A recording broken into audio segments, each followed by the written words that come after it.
사도 바울에게 가장 가까운 또 위대한 협력자가 있다면 아마 디모데라고 볼 수 있겠죠. 디모데라고 하는 그 이름 자체가 하나님을 공경합니다 하는 이름인데 그 이름대로 역시 그는 하나님을 공경하는 사람이었습니다. 청년 시절에 바울이 디모데와 만나서 평생 동안 바울을 아버지처럼 섬기면서 살았습니다. 그러니까 디모데에게는 바울을 만난 것이 큰 축복이었지만 바울 역시 디모데를 만난 것이 큰 일생일대의 축복이었습니다. 서로 피차의 축복이었었죠. 지난주는 그래서 우리는 부자가 됐다 해서 부자지간처럼 지내면서 오늘 그들이 함께 지냈기 때문에 기독교의 큰 복음에 아주 귀한 역사를 했습니다. 바울은 디모데에 대해서 신임이 대단했습니다. 특별하게 생각했죠. 그래서 그는 디모데서 1장에 보니까 그를 믿음 안에서 참 아들이다 이렇게 부르기도 했고 또 6장 11절에 가니까 하나님의 사랑 디모데야 이렇게 부르기도 하고 또 디모데후서 1장 지금 2절에는 사랑하는 아들이다 이렇게 부르면서 그의 빌립보의 그나 에베소 그 교회 같은 아주 중요한 교회를 그에게 맡겨서 목회하도록 부탁했습니다. 바울이 여러 군데 교회 세웠지만 그러나 빌립보 교회 혹은 에베소 교회 같은 것은 굉장히 아주 요충지였습니다. 그래서 남에게 맡기기 어려웠지만 그러나 디모데를 불러서 내가 여기서 좀 목회해라 하면서 그 지역을 맡기고 갔습니다. 그러니까 그가 바울이 보기에는 이 정도 내가 신뢰했으니까 신임하고 있으니까 너에겐 뭘 맡겨도 할 수 있을 것이야 아마 이런 마음에서 그를 불렀을 거예요. 오늘 이 편지를 쓰고 있을 때도 마찬가지로 지금도 에베소에서 지금 디모데는 목회하고 있을 때였습니다. 디모데후서 1장 4절에 보니까 이렇게 말합니다. 내 눈물을 생각하여 너 보기를 원하면 내 기쁨이 가득하게 하려 함이니 4절 말씀 보면은 너 보기를 원한다 이렇게 말씀하고 있잖아요. 또 4장 9절에 가면은 어서 속히 내게 오라 이렇게 말씀하고 있습니다. 편지를 마치는 4장 21절에 가면은 겨울 전에 너는 어서 오라 하면서 계속해서 빨리 봤으면 좋겠다 이런 생각을 이런 편지를 쓰고 있습니다. 왜 사도 바울이 그렇게 디모데가 보고 싶었을까? 왜 그렇게 많은 사람 중에서 해필이면 디모데를 가리켜서 왜 빨리 왔으면 좋겠다 이렇게 말했을까? 바로 디모데에게는 다른 사람이 없는 특별한 은혜가 있었기 때문입니다. 바울은 그것을 보았고 하나님은 그것을 쓰였습니다. 오늘 저는 여러분과 저에게도 그런 보배로운 신앙의 모습이 있기를 주의 이름으로 축복합니다. 자, 그럼 디모데가 뭘 가졌을까? 오늘 바울이 너 빨리 왔으면 좋겠다 하면서 그렇게 보고 싶었던 이유는 그에게 특별한 뭐가 있었는데 그 보배로운 특별함이 무엇일까? 오늘 성경은 한 3가지 말씀을 찾아보려고 합니다. 자, 4절 말씀 보시죠. 같이 한번 읽겠습니다. 4절. 내 눈물을 생각하여 너 보기를 원하면 내 기쁨이 가득하게 하려 함이니 해서 첫 번째 보니까 내 눈물을 생각하여 너 보기를 원한다. 자, 오늘 디모데에겐 특별한 하나의 은혜가 있었는데 바로 그것은 바로 눈물이 있었다는 거예요. 눈물. 사도 바울은 디모데를 생각할 때마다 그의 눈물을 항상 기억합니다. 그 눈물의 이유가 무엇인지 잘 모르겠습니다만 그러나 어쨌든 오늘 바울은 디모데의 눈물을 난 기억하고 있다 이렇게 말하고요. 물론 회개의 눈물일 수도 있어요. 또는 기도하는 눈물일 수도 있을 겁니다. 또는 감격의 눈물일 수도 있을 거예요. 비콘이라는 그 사람은 주석을 쓰면서 말하기를 아마 그 눈물은 사도 바울과 헤어질 때 했던 바로 이별의 눈물이 아니겠는가 이렇게 또 말하고 있습니다. 어쨌든 오늘 바울은 디모데를 생각할 때마다 제일 먼저 떠오르는 것이 뭐냐면 그의 흘렸던 눈물이었습니다. 자, 오늘 바울에게는 디모데에게는 그의 눈물이 있었다. 눈물 참 중요한 거죠 여러분. 어떤 사람에게 눈물이 있습니까 여러분? 물론 선천적으로 우는 사람이 있습니다. 그냥 툭 하면 우는 사람도 있죠. 버릇처럼 우는 사람도 있습니다. 그러나 대부분들 보면은 아름다움만 가진 사람들이 많이 웁니다. 마음이 강팍한 사람은 눈물이 전혀 없죠.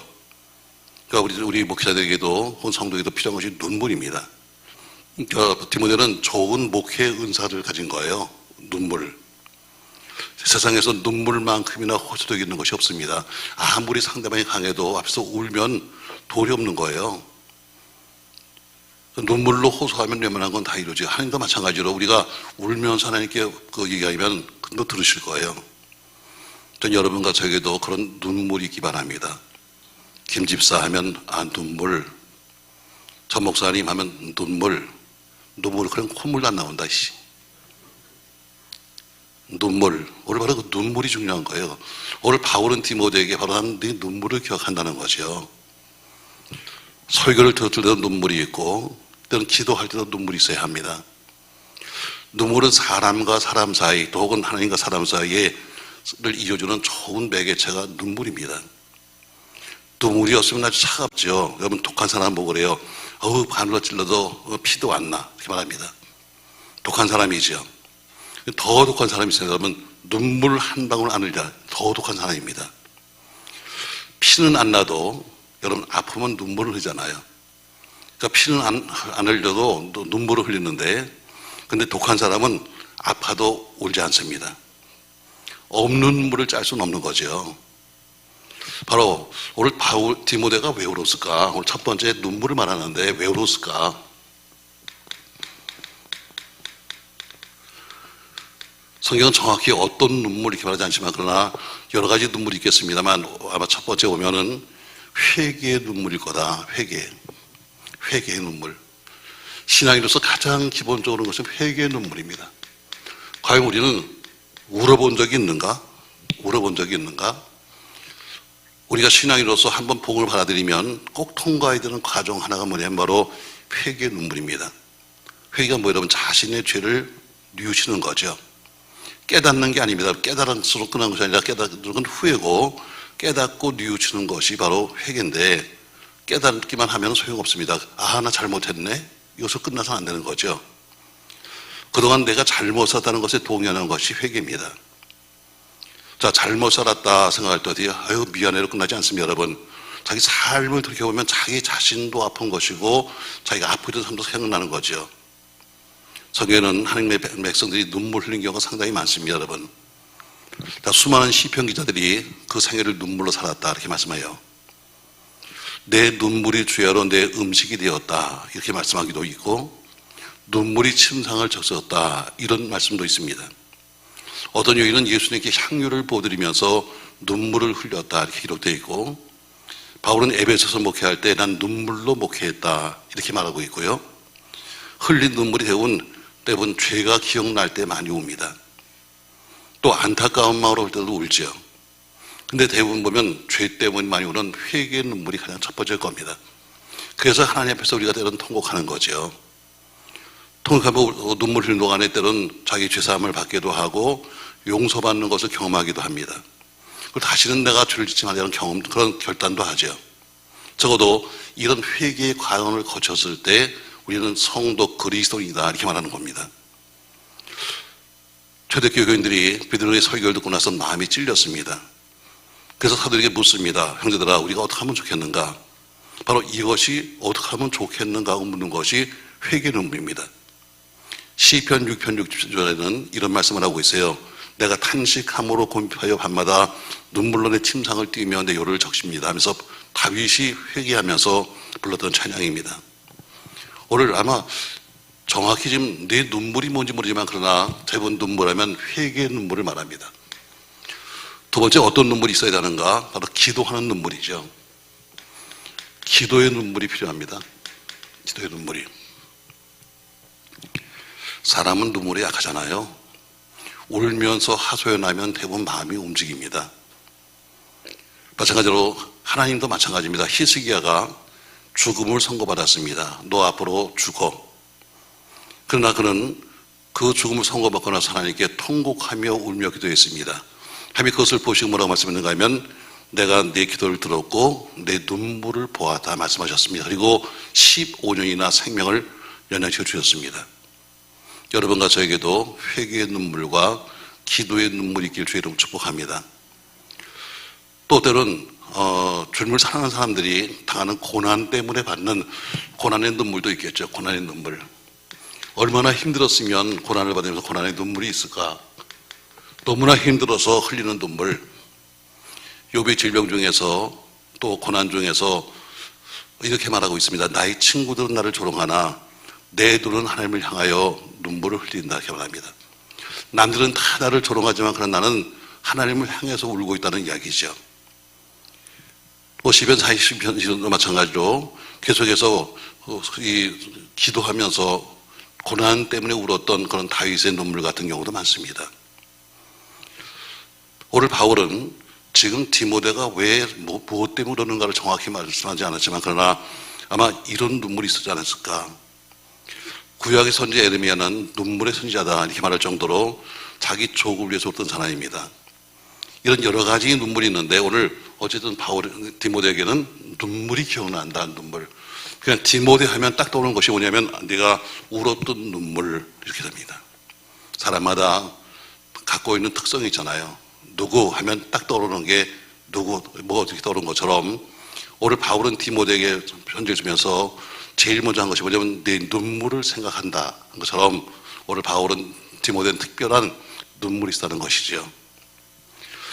자, 두 번째 보니까 또 무엇이 있었는가? 5절 말씀 보시죠. 같이 한번 읽겠습니다. 이는 내 속에 거짓이 없는 믿음이 있음을 생각함이라. 이 믿음은 먼저 내 외조모 로이스와 내 어머니 유니게 속에 있더니 내 속에 있는 줄을 확신하노라. 두 번째 보니까 이는 내 속에 뭐가 있었다? 거짓이 없는 믿음이 있었다. 자, 거짓이 없는 믿음이 있음을 생각한다는 것은 두 번째, 그 속에는 거짓이 없는 믿음이 있었다.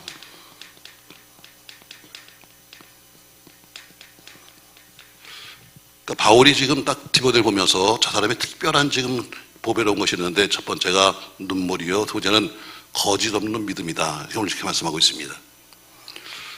디모데에게 믿음이 있었는데 그 믿음을 뭐라 하냐면 거짓 없는 믿음. 얼마나 아름다운 믿음일까 하면 거짓 없는 믿음. 그 가문에서 언제부터 예수 믿었는지는 알 수 없지만 그 분명한 것은 앞에 성경인 것처럼 어머니와 할머니에 의해서 믿음이 내려오고 있었다. 시기적으로 본다면 외할머니 로이스 때 아마 예수를 영접하고 복음을 받아줘서 그 딸에게 그 복음을 주지 않았을까. 그리고 그 아들이 디모데에게도 그 복음을 주지 않았을까 이렇게 봅니다. 사도행전 16장에 보면 사도 바울이 더베와 루스드라에 가는데 거기서 디모데를 처음 만나게 됩니다. 어머니는 유대 여자인데 근데 그 부친은 헬라인이었습니다. 그러니까 그의 몸속에는 바로 이방인의 피가 흐르고 있는 거죠. 또 반쪽은 어머니 유대 여인의 피가 흐르고 있는 겁니다. 그러나 그는 그 동네에서 갔더니 남들이 말하는데 저 디모데는 신실한 사람입니다 이렇게 말합니다. 그러니까 그는 어머니의 피를 이어받아서 아주 좋은 그 믿음을 가졌다는 것이죠. 오늘 거짓이 없다 이 얘기를 다시 번역하면은 신실하다, 성실하다, 속임수가 없다, 표리가 없는 믿음이다 이런 얘기입니다. 거짓되다는 말, 이것은 위선이다 이렇게 말하는데 거짓이 없다 얘기는 신실한 믿음, 성실한 믿음, 속임수가 없는 믿음입니다. 성실한 것, 여러분 가장 중요한 거죠. 여러분 사람은 성실해야 합니다. 그건 목사든 성도든 간에 누구든지 주어진 자기의 삶에 성실해야 합니다. 그리고 신실해야 합니다. 근데 오늘 바로 디모데가 거짓이 없는 믿음이 있다 이렇게 말합니다. 저는 거짓이 없는 믿음이 내 속에 있다고 말하고 있는데 이 말은 그 믿음이 거짓 없는 믿음이 내 마음속에 자리 잡고 있다 얘기입니다. 그 믿음이 내 속에 역사하고 있다는 이야기죠. 말씀에 들으면 그 믿음이 우리 마음속에 자리를 잡아야지 믿음이 장식품처럼 있다가 없다가 달았다가 떴다가 여러분 개들도 귀걸이 합시다 여러분. 그랬어요? 못 봤어요? 개도 귀걸이 하더라고. 여러분 귀걸이는 어때요? 항상 하지 않잖아. 필요할 때 달았다가 떴다는 것처럼 이건 장식품이에요. 신앙도 장식품이 있어요. 많은 사람이 신앙이 장식품이에요. 필요할 때는 믿음 있는 척하고 아닌 때는 상록하는 바로 그게 뭐예요? 장식품으로 들어간 거예요. 오늘 거짓 없는 믿음은 뭐예요? 항상 그 믿음이 신실하게 있다는 거예요. 믿음이 자리 잡아야 돼요. 저 여러분과 저에게도 믿음이 똑같이 자리 잡았으면 좋겠습니다. 할렐루야. 늘 같아야 돼요. 환경 따라 바뀌지 말고 상 따라 바뀌지 말고 세월 따라 바뀌지 말고 같아야 되는데 믿음이 어떻게 장식품처럼 달았다가 어디 가면 띄었다가 자 교회 오면은 십자가 목걸이 달았다가 밖에 나가면 십자가 목걸이를 빼버리고 그런 사람은 여기 없겠지. 그런 사람은 철회에 나올 리가 없지. 차지. 그래서 여러분 장식품은 어때요? 자기가 갖고 다니다가 싫으면 빼놓을 수 있는 거예요. 믿음은, 참 믿음은 그런 게 아니라 늘 함께 지니고 있는 겁니다. 거짓 없는 믿음이 뭐예요? 믿음이 자리 잡고 있는 거예요. 그러니까 디모데 믿음은 검증된 믿음입니다. 이미 할머니 통해서 검증이 되었고, 어머니 통해서 검증이 되었고, 이제 그것이 어때요? 결국엔 그 자기 아들까지도 검증된 믿음이 되는 거예요. 뭘로? 성경을 어렸을 때부터 배웠다. 이 말씀으로 검증되는 거예요. 저 여러분이 무난하지만 믿음이 상속되기를 바랍니다.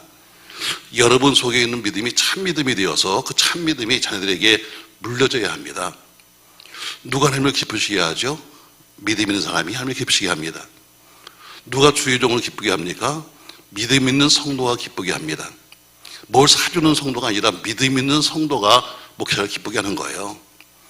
어떤 믿음이 있습니까, 여러분? 형식적인 믿음도 있고 위선적인 믿음도 있습니다. 그러나 참 믿음도 있습니다. 주님이 기뻐하시는 믿음은 참 믿음입니다. 아멘. 참 믿음. 참 믿음이 변함없이 마음속에 살고 있을 때 사람은 거짓 없는 사람이 되는 거죠. 오늘 바울은 두 번째로 생각하면서 두 번째, 너는 거짓 없는 믿음이 있다. 이것이 기억난다는 거예요. 그래, 거짓 없는 믿음, 참 믿음인 것처럼 교회 일꾼 중에도 믿음 없는 일꾼들이 있어요. 여러분 교회에서 일한다고 다 믿음이 있다고 생각하면 여러분 피차의 오산입니다. 열심도 있고 공명심도 있습니다. 근데 믿음이 없는 사람도 많아요. 열심은 있습니다. 와서 빠지지 않고 나와서 열심히 하는데 믿음이 없이도 해요. 어떤 사람은 일거리가 있으면 열심히 하고 일거리가 없으면 교회도 안 나옵니다. 지금까지 믿음으로 한 것이 아니라 그냥 일을 믿음처럼 생각한 거죠. 내가 일을 열심히 하면 믿음이 있다 생각한 거예요. 헌금도 하고 봉사도 합니다. 그래서 인정해 주지 않으면 어때요? 싫다는 이제 떠납니다. 나는 열심히 헌금했습니다. 근데 왜 인정하지 않죠? 난 남만큼 봉사했습니다. 왜 난 근데 인정하지 않죠? 그건 왜 참 믿음이 아니기 때문에 참 믿음. 참 믿음은 인정받으려고 하는 믿음이 아니라 하나님이 아시는 믿음이에요. 사람에게 굳이 인정받겠다고 해서 왜 내 믿음을 몰라주십니까? 왜 나는 안 되는 거 이렇게 말하지 말고 하나님께 인정을 받으십시오. 왜 굉장히 기분 나쁘게 생각 듣네. 저 양반이 무슨 짓을 저러고 저럴까? 자, 그럼 참 믿음의 사람이 어떤가? 다 참 믿음. 과연 우리의 믿음이 참 믿음이라면 몇 가지의 특징이 있습니다. 참 믿음은 순종하는 믿음입니다. 혹은 복종하는 믿음입니다. 이게 참 믿음이에요. 자기 멋대로 하는 것은 참 믿음이 아닙니다. 믿음의 사람들에 관한 얘기가 히브리서 11장에 쭉 나오는데 그래서 믿음장이라고 하잖아요. 여러분 한번 믿음장 읽어보세요. 자기 멋대로 한 사람 한 명도 없습니다. 모두가 하나님의 뜻대로 한 겁니다. 어떤 일을 하든 어떤 결정을 하든 항상 그들은 하나님을 구했고 하나님의 뜻을 따라서 그들은 순종했으며 목숨까지 내는 복종까지도 한 겁니다. 이게 바로 참 믿음입니다. 그러니까 믿음이 있는데 순종하지 못한다. 이건 거짓 믿음입니다. 내가 믿음이 있는데 제가 복종하지 못해 이건 거짓 믿음이에요. 믿음은 한마디로 말하면 순종입니다. 아브라함의 믿음이 예수님의 믿음이 곧 순종의 복종이었습니다. 저는 참 믿음은 순종하는 겁니다. 아멘. 마스크 써갖고 오늘 전부 다 그냥 속으로만 그러는구나. 여러분 확실하게 드시죠. 여러분 참 믿음이 뭐냐? 참 믿음은 순종이고 넘어서 복종입니다. 이해 사타지지 않고 내 머리 굴리지 않고 그분이 말씀하시면 여러분 히브리서 11장을 읽어보세요. 다 순교자 거의 다 순교했는데 순교하게 된 동기가 뭐예요? 참 믿음 때문에 순교한 거지. 형편 따라 믿었으면 여러분 아무도 자기 목숨 내줄 사람이 없습니다. 두 번째 참 믿음이 뭐냐? 참 믿음은 협력입니다. 협력. 참 믿음은 뭐로 보이냐? 협력으로 보여집니다. 협력으로. 자기 혼자 하지 않습니다. 여러분 왜 우리가 연합이 안 되는가? 교회도 연합이 안 되고 왜 세상과 연합이 안 되는가? 자기 이름을 드러낼 방법이 없기 때문입니다. 뭘 할래도 혼자 하는 게 훨씬 편하고 행사에도 그냥 개교회 가는 거 편하고 늘 혼자 하려고 하니까 연합이 안 되는 거죠. 진정한 믿음은 서로 연합합니다. 협력하는 결과가 뭐예요? 자기는 드러나지 아니하고 주의 영광이 나타나는 겁니다. 자기 명예를 나타내는 것은 믿음이 아닙니다. 꼭 내 의견을 방치하는 것도 믿음이 아닙니다. 주님의 영광을 나타내는 사람이 믿음의 사람이요, 믿음의 사람은 협력으로 나타납니다. 여러분 협력하십시오. 아멘. 이번에 창존직을 세울 때 이제 여름 주보에 실어나올 겁니다. 그 사람이 얼마나 기관에 협력하는가, 그걸 봤다고 썼습니다. 남전도에 회비는 내는가, 여전도에 참석은 하는가. 도대체 뭐 기관이 있는데 기관에 참석도 안 하면서 난 믿음이 있다고 말할 거, 여러분 아무리 믿음이 있어도 혼자의 믿음 갖고는 교회를 세워갈 수가 없습니다. 싫어도 모임에 나오기도 하고, 그다 훈련이에요. 여러분 교회에서 하는 것은 늘 나와도 그겁니다. 여러분 지금 똑같아요. 늘 우리가 하는 것들이 똑같은 거 합니다. 그래도 협력해주고 도와주고 그래야지 되는 거지. 아무리 혼자서 믿음 있는 척해도 협력이 안 되면 혼자서 여러분 독불장군 없는 거예요. 신앙생활은. 교회 생활은 또 더구나 함께 모두 하는 겁니다. 아무리 혼자 열심히 한다 할지라도 같이 협력이 안 되면 하나님의 교회를 세워갈 수 없는 거예요. 나라도 마찬가지죠. 정치도 마찬가지입니다. 참 믿음은 협력하게 만듭니다. 여러분 서로 피차에 협력하십시오. 교구일도 협력하고, 구역일도 협력하고, 남녀전도 일도 협력하고, 혹은 여러분의 어떤 모임도 같이 어때요? 각 모임 있으면 협력해야 되는데 나는 너하고 상관없어. 내가 알아서 할 거야. 여러분 절대로 혼자서는 믿음이 있어도 여러분 공동체에서 그 사람을 인정해 줄 수는 없는 겁니다. 자, 세 번째로 참 믿음은 뭐로 표시되는가? 기도로 표시됩니다. 기도로. 참 믿음은 기도하게 만들죠. 가장 아름다운 믿음, 가장 진실한 믿음은 뭐냐면 기도하는 믿음입니다. 믿음은 있는 것 같은데 기도하지 않는다? 기도 없이 사는 사람은 절대로 믿음이 있는 사람이 아닙니다. 믿음 있는 척을 하지만 믿는 사람은 아닙니다. 왜 그렇습니까, 여러분? 자기 스스로의 힘으로 살아보겠다는 사람은 믿음 없는 거죠. 자기 스스로의 힘으로 해보겠다는 것은 결코 믿음 있는 게 아닙니다. 자기 힘으로 한다는 것이 뭐예요? 기도하지 않고도 난 할 수 있다고 생각하는 거예요. 나 혼자 충분히 할 수 있습니다. 나 혼자 충분히 할 수 있어요. 여러분 기도하지 않습니다. 기도는 참 믿음의 사람이 하는 겁니다. 여러분이 참 믿음 갖기 바라요. 오늘 대충 보면 눈물은 크게 한 세 가지, 회개의 눈물, 기도의 눈물, 고난의 눈물, 그 외에도 여러 가지 있겠지만 오늘 바울은 오늘 디모데의 눈물을 기억한다 이렇게 말합니다. 두 번째 뭘 기억하냐면 거짓 없는 믿음을 내가 생각한다. 거짓 없는 믿음은 뭘로 표시되는가? 순종하는 것과 복종하는 것으로 볼 수 있다. 협력함으로써 그 사람의 믿음이 참 믿음인가를 알 수 있다. 기도하는 것으로 알 수 있다. 물론 개인적으로 나름대로 혼자 믿는 믿음도 있겠지만 그러나 일반 우리가 공동체이기 때문에 우리가 이런 믿음을 가진다는 것이지요. 자, 세 번째, 오늘 바울은 디모데에게 무엇이 기억나는가? 1장 6절 말씀 보시죠. 6절과 7절 말씀 같이 읽습니다. 그러므로 내가 나의 안수함으로 내 속에 있는 하나님의 은사를 다시 불리하기 위하여 너로 생각나게 하노니. 생각이 납니다. 뭐가 생각이 나는가 하면은 내가 나의 안수함으로 내 속에 있는 하나님의 은사를 다시 불일듯하게 하기 위하여 너로 생각해 하노니 하면서 그의 하나님의 은사에 있음을 말합니다. 디모데에게는 특별한 은사가 있었습니다. 근데 그 은사가 지금 뭔지 정확히 성경은 말하지 않고 있어요. 근데 그 은사를 언제 받았는가 하면 분명히 안수받을 때 강력한 하나님의 은사를 받았습니다.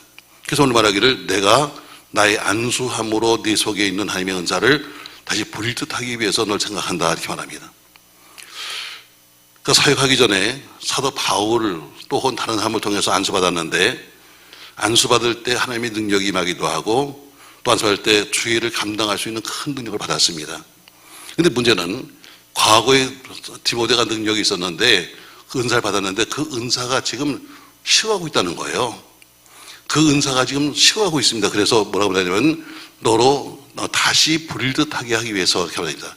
은사를 받아서 안수받을 때 분명히 뭔가 은사를 받았는데 그 은사가 지금 죽어가고 있고 쓰지 않아서 지금 소멸되고 있다는 거죠. 그래서 나는 다시 너를 만나서 너에게 다시 한번 안수해서 불타는 은사가 있으면 좋겠다 이렇게 말합니다.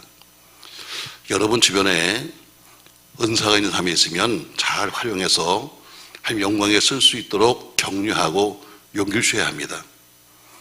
은사 가지고 일하려고 그러면 찬물을 끼면서 자기 무슨 은사냐고 떠들지 말고 내게 있는 은사가 없고 내가 모르는 은사도 얼마든지 많아요. 성경에 여러분 은사는 약 30여 가지 있습니다. 성경은 독신도 은사라고 말해요. 독신도 은사다. 독신도 은사다. 그러니까 그렇게 많은 은사가 있는데 내가 아는 은사 몇 가지 가지고 은사를 판단해서 안 되는 거죠. 그러니까 은사 가지고 일하려고 그러면 어때요? 찬물 끼얹지 말고 그들이 할 수 있도록 뒤에서 기도해 주는 게 낫지. 그러면 은사는 쓰면 쓸수록 개발되는 겁니다. 우리가 어때요? 자꾸 공부도 하면 할수록 더 개발되는 것처럼 은사도 활용하면 할수록 개발되는 거예요. 그러니까 근데 우리는 어때요? 우리는 자꾸 남의 은사에 대해서 이렇게 저렇게 자꾸 막으려고 그러는 거예요. 내가 모르는 건 무조건 틀렸다는 거죠. 자, 어떤 사람이 귀한 사람인가? 하나님이 주신 은사를 소중히 여기고 날마다 그를 위해서 쓰는 사람이 바로 귀한 사람이에요. 은사는 사용하라고 주신 거니까. 여기 불일 듯 한다 하고 단어. 그래서 뭐냐면 다시 번역하면 불을 다시 붙인다는 이야기예요. 다시 내가 지금 식어져가는 그 은사의 불을 다시 붙이길 난 원한다.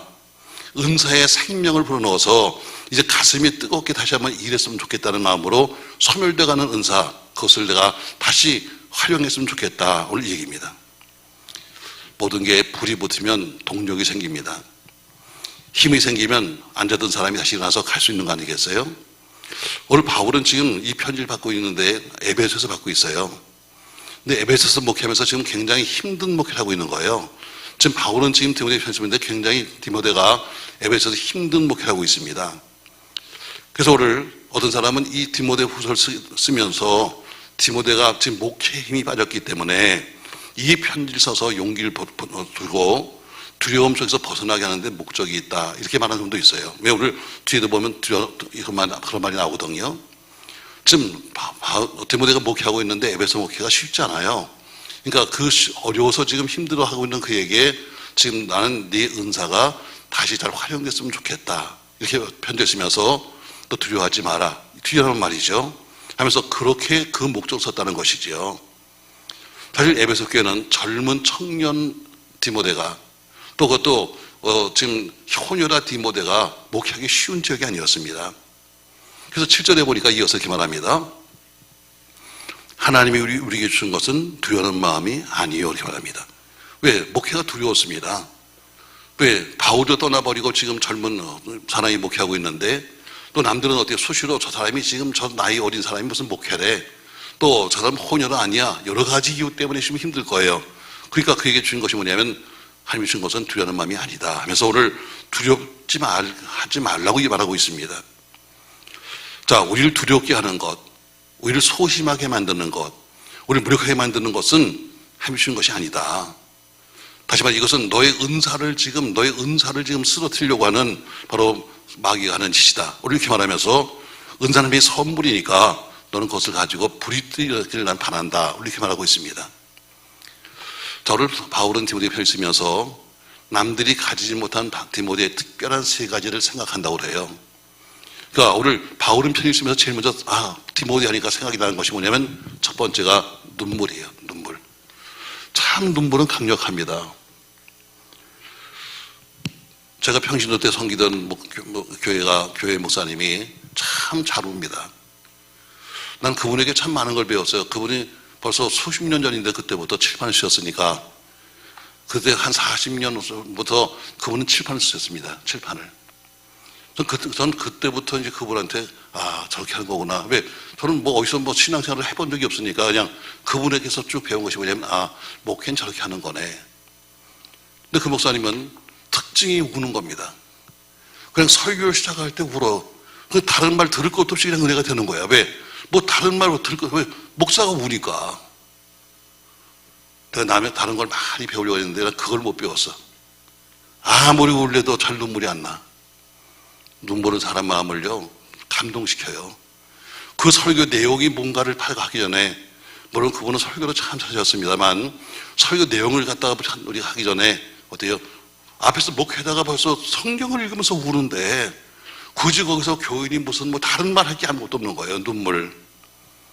여러분도 울어. 그게 최고, 여러분. 하나님께 그냥 우려버려. 뭐 그냥 뭐 주절절 와서 뭐 소리치면서 뭐 줄 거예요, 안 줄 거예요, 소리칠 것도 없이 그냥 울어. 그러면 하나님이 어떻게, 너 왜 우니? 너 왜 울어? 자, 오늘 바울은 디모데 필서에서 내가 남들이 갖지 못한 특별한 세 가지가 난 기억이 나. 그래서 난 너에게 이 편지를 쓰는데 하면서 오늘 첫 번째가 내 눈물을 난 기억해. 난 눈물을 기억한다. 전 여러분 진실한 하나님에 대한 눈물이 여러분과 저희 마음속에 있기 바랍니다. 억지로 찍어서 누르는 거 말고 그냥 남이 우는 것처럼 그냥 같이 쳐다보면서 옛날에 그 시댁에서 봤던 서름까지 기억하면서 우는 거 말고 믿음 때문에 울 수 있는 눈물, 이것이 바로 디모데에게 있다는 것이죠.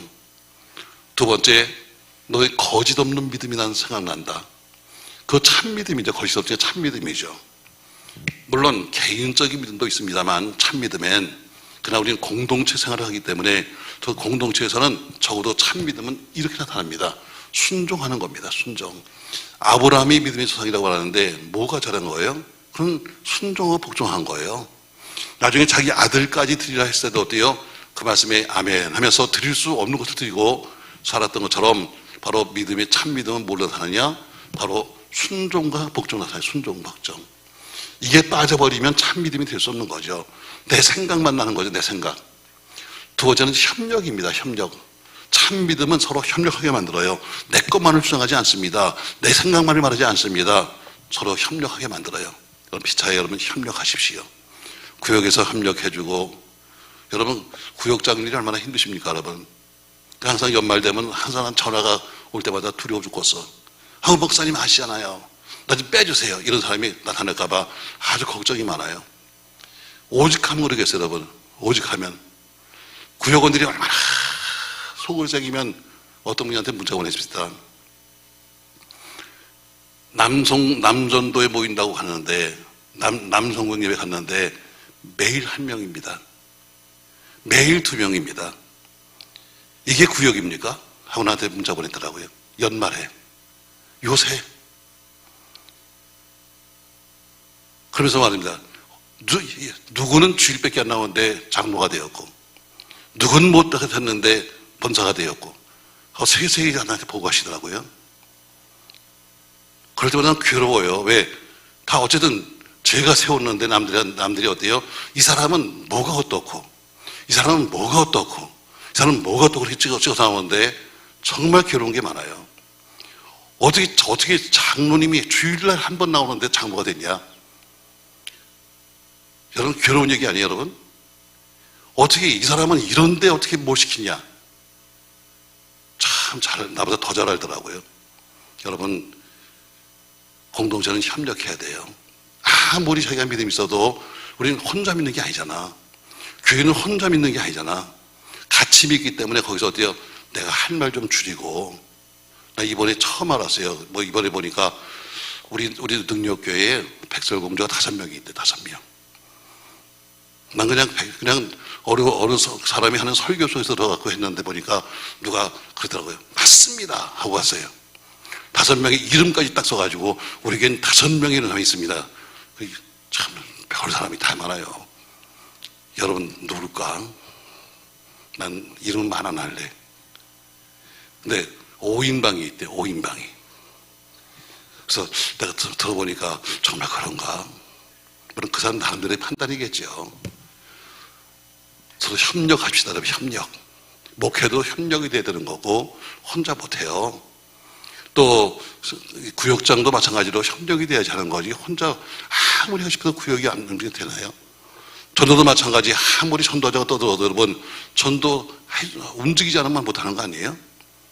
직장도 마찬가지. 아무리 무슨 오나가 떠들어도 그래 너 마음대로 하세요라는 월급 받아가니까 하면 못하는 거 아니겠어요? 협력.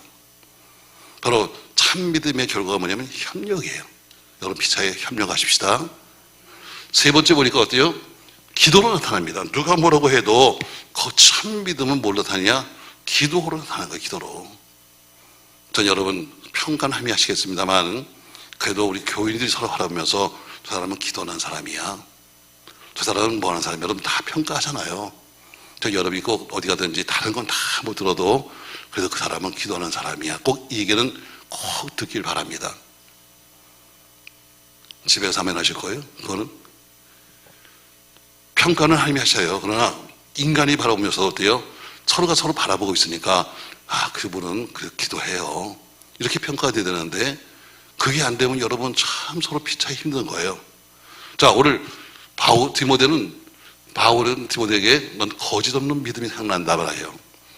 자, 세 번째 보니까 또 뭐가 기억나는가 하면 오늘 지금 에베소 교회에서 목회하기 참 그 힘들어하는 그에게 너는 은사가 있어, 넌 난다는 은사가 있다, 그 은사가 지금 시험하고 있는데 나는 그 은사를 다시 좀 썼으면 좋겠다 하면서 하나님이 주신 마음은 두려워하는 마음이 아니야. 목회하면서 두렵죠. 사실 목회라는 것이 매일매일 두려운 겁니다. 언제 어느 때 어떤 사건이 벌어질지 몰라요. 그러니까 그렇게 두려운 마음으로 지금 젊은 사람이 목회하고 있는데 원래 그 편지 쓰면서 뭐예요? 두려워하지 마라. 하나님이 주신 마음은 두려운 마음이 아니야. 오직 능력과 사랑과 절제하는 마음이야. 이렇게 편지 쓰는 것처럼 오늘 그에게는 어떤 은사인지 정확히 모르지만 그러나 남다른 은사가 있다는 거예요. 은사가 있었다. 나는 네가 가지고 있는 은사를 기억한다. 내가 안수받을 때 받던 그 은사, 어떤 목회적인 은사인지 모르겠지만 그러나 은사가 다시 불이 뜻 일어났으면 좋겠다. 이렇게 세 가지 기억합니다. 자, 여러분 오늘 바울은 디모데를 기억하면서 세 가지를 기억하는 것처럼 여러분과 제가 서로 피차에 기억하면서 오늘 좋은 신앙의 모습이 기억나기를 주 이름으로 바랍니다. 서로 어떻게 기억날 때 아유 저 사람은 이런 사람 평가하잖아요. 오늘 바울이 디모데에게 유독 그렇게 많이 이야기하는 것은 뭐냐면 항상 너는 내 믿음의 아들, 혹은 너 하나님의 사람아, 혹은 너는 뭐 여러 가지 썼던 이유가 뭐냐면 바로 그만큼 그의 마음속에 각인되는 것이 있기 때문입니다. 항상 믿음 있는 사람, 항상 믿음의 아들. 그러니까 그런 편지 속에서 오늘 그렇게 말하는 거죠. 오늘 신앙인의 보배로운 모습, 오늘 디모데의 모습이 나온 것처럼 여러분과 저에게도 반짝반짝 빛나는 아름다운 신앙의 보배가 있기를 주님의 이름으로 부탁합니다. 고마우신 전능하신 아버지 은혜를 감사합니다. 바울은 디모데에 편지를 쓰면서 오늘 세 가지를 생각합니다. 첫 번째, 오늘 너는 눈물이 있었다고 말씀하고 있고 또 거짓 없는 믿음이 있었다고 말씀하고 있으며 내 은사를 내가 기억한다고 말한 것처럼 우리도 늘 기억날 수 있다. 하나님이 기억할 때마다 정말 좋은 아름다운 기억이 있도록 축복하시고 성도와 성도 사이에도 좋은 격만 있도록 역사하여 주시옵소서. 예수님의 이름으로 기도합니다. 아멘.